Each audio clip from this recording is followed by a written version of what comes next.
안녕하세요. 법선생TV의 송글송글입니다. 오늘은 상속부동산을 공동상속인 중에 한 사람의 명의로 등기하는 경우 발생하는 세금 문제에 대해서 알아보려고 합니다. 이와 관련해서 두 분 모셨습니다. 안녕하세요. 안녕하세요. 네, 세금 문제 또 상속에 있어서 간과할 수 없는 문제죠. 오늘 어떤 주제로 내용 다루실 건가요? 네, 저희가 이제 상속자문을 하다 보면 필연적으로 과세 문제를 검토할 수밖에 없는데요. 특히 상속재산이 부동산을 가지고 계신 분들의 경우 여러 공동상속인이 공유지분 등기를 하게 되면 나중에 공유물 분할 등을 해야 할 경우도 생기고요. 또 처분할 때 불편한 점들이 많이 발생하기 때문에 일단은 공동상속인들 중에 한 분 명의로 단독 등기를 받고 그에 따라 어떤 부수적인 약정을 하는 경우가 흔히 있습니다. 이처럼 상속부동산에 대해서 공동상속인들이 각자 법정 상속분대로 지분을 등기하지 않고 특정 상속인 단독으로 등기를 하게 되면 경우에 따라서 상속세 외에 양도세나 증여세가 발생할 수 있다는 점 반드시 유의하셔야 되는데 오늘 이에 대해서 좀 세무사님 모시고 이야기를 나눠보려고 하고 있습니다. 상속의 경우는 흔히 이 상속세를 많이 내잖아요. 근데 이런 경우는 상속세뿐만 아니라 또 증여세, 양도세까지 포함을 한다고요. 네. 어떤 경우 이런 문제가 있을 수 있죠? 네, 상속하면 당연히 상속세는 발생하는 건 당연하고요. 그럼 어느 경우에 이제 양도세나 증여세가 발생하느냐? 사안을 조금 단순하게 말씀을 드리면, 만약에 이제 홀 어머니가 계시고, 상속인으로는 오빠인 아들하고, 그 다음에 딸인 동생만 있다. 네. 그리고 상속 재산으로는 아파트 한 채만 있다. 이런 경우를 한번 상정을 해보겠습니다. 그런 경우에 어머니가 돌아가시게 되면, 유언 없이 돌아가시게 되면 보통 2분의 1 지분으로 각자 2분의 1씩 등기하면 이제 끝이지 않습니까? 네. 그런 경우에는 당연히 상속세만 발생하고 다른 과세 문제는 없습니다.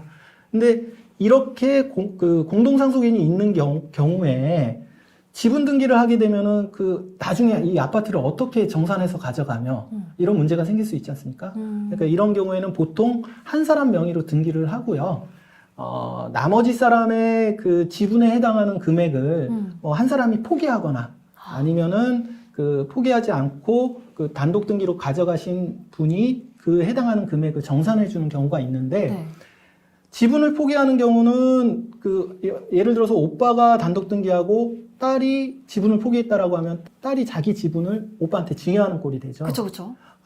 그런 경우는 증여가 되지만은 만약에 포기하지 않고 오빠가 단독 등기로 가져가면서 오빠가 그에 해당하는 딸의 지분에 해당하는 2분의 1에 해당하는 금액을 정산을 해주면 이거는 매매와 비슷한 꼴이 되기 때문에 이게 경우에 따라서 증여나 양도의 문제가 발생하게 되죠. 그러니까 원래대로 받아야 할 법정 상속분대로 지분을 등기를 하지 않고 딸이 2분의 1 지분을 아들에게 증여하거나 양도하는 것이 된다 이런 거죠. 그러면은 이러한 경우에는 상속세 외에도 증여세나 양도세가 부과가 되는 건가요? 어떤 건가요? 세무사님?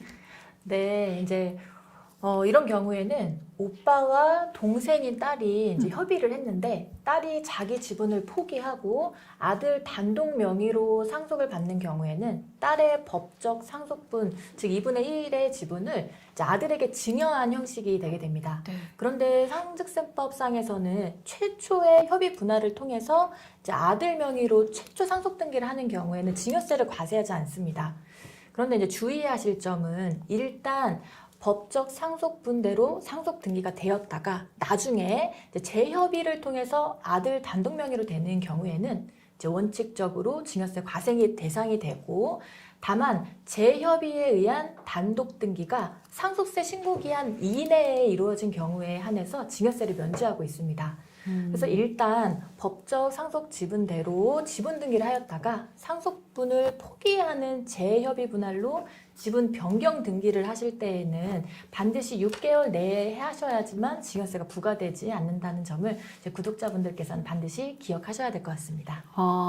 그러니까 이 상속세 이 신고 기간 돌아가시고 나서 6개월 내에 재협의 분할로 단독 등기를 하는 경우에 증여세가 부과되지 않는다. 그렇죠. 네.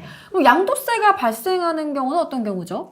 네, 이런 경우도 아까 변호사님께서 설명을 해주셨다시피 이제 사회가치 단독 등기를 한 후에 따님의 지분을 돈으로 정산을 받게 되면 딸이 자신의 지분을 오빠에게 유상 양도, 즉 매매를 한 것이랑 같은 성격이기 때문에 네. 양도소득세를 과세를 하게 됩니다.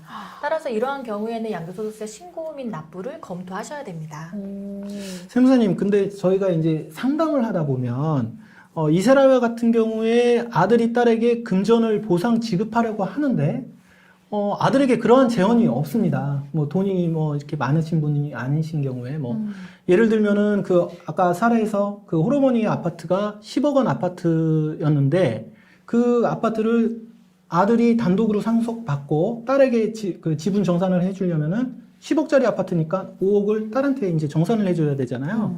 그런데 오빠한테 수중에 그런 돈이 없기 때문에 그렇죠. 오빠가 단독으로 등기를 일단 받았다가 그거를 제3자한테 매각한 다음 그 매각한 대금을 가지고 반반씩 나누자는 경우도 많습니다. 이런 경우는 어떻게 되는 거예요? 네, 이제 이런 경우에도 이제 실제로 변호사님께서 이야기하신 것처럼 공동 상속인들이 이제 부동산을 매각 후에 매각 대금을 정산하자고 협의되는 경우가 많이 있습니다. 이제 이 경우에 제3자에게 이제 양도를 한 케이스인데요. 이런 경우엔 특정 상속인 명의로 단독 등기가 되었을 때 상속 지분이 확정이 되고 그 이후 매각 대금을 제3자한테 매각하고 그 매각 대금을 다른 상속인에게 분배를 하는 경우에는 이제 상증세법 제4조 3항 본문에 따라서 증여세를 부과하게 됩니다. 그리고 제3자에게 매각한 부분에 대해서는 당연히 양도소득세 검토가 필요하고요. 그래서 다 부과가 된다. 네. 그렇다면은 그 단독 명의로 등기받은 자가 자신의 재원으로 지분 정산을 하면 양도세 검토만 하면 되지만 재원이 없어서 우선 자신 명의로 하고 제3자에게 매각한 매각 대금을 정산하는 방식은 양도세 외에도 증여세가 부과될 수 있다는 말씀이시군요. 결국은 그 지분 정산을 할 때 단독 등기를 받아서 매각하고 정산하면 양도세 외에 증여세가 부과될 수 있으니 조금 불편하시더라도 이러한 경우에 공동상속인들이 자기 지분대로 등기를 받은 다음에 그 부동산을 처분하고 정산을 하게 되면 이러한 증여세 부과를 좀 막을 수 있다. 이런 말씀이신 거죠? 네, 맞습니다. 오늘 말씀 들어보니까 정말 흔히 있을 수 있는 세금 문제, 간과해서는 안 된다는 생각이 드는데요. 오늘 말씀 감사하고요. 저희는 다음에 더 유용한 정보를 갖고 찾아뵙겠습니다. 감사합니다.